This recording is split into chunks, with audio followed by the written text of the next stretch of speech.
இன்றைக்கு நாம் வாழுகிற இதே காலத்தில் கூட தௌஹீதை ஏற்றுக்கொண்டவர்கள், தர்கா கூடாது என்று பிரச்சாரம் செய்தவர்கள், அல்லாஹ்வை தவிர வேறு யாரையும் வணங்க கூடாது என்று ஊர் ஊராக தெரு தெருவாக மேடை மேடையாக இன்றைக்கு அவர்களில் சிலர் காவி உடை அணிந்து கொண்டு முஸ்லிம்களை வேறறுக்கிற கூட்டத்தில் திரிகிறானா இல்லையா? வேலூர் ஷைத்தாம்லாம் நமக்கு சான்றுகள், நிகழ்கால சான்றுகள். நாங்களாம் ஜமாத்துல 10 வருஷம் இருக்கிறோம், 20 வருஷம் இருக்கிறோம், இந்த கொள்கையிலே தான் நாங்கள் மரணிப்போம் என்று நாம் சொல்லுகிறோம். மரணம் வரைக்கும் இந்த கொள்கையிலே நீடிப்போமா இல்லையா என்பதை படைத்த அல்லாஹ் தான் முடிவு செய்ய வேண்டும்.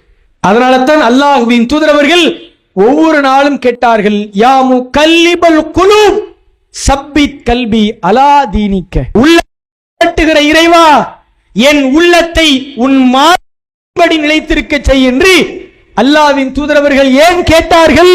அல்லாஹ் எப்படி வேணாலும் புரட்டலாம்.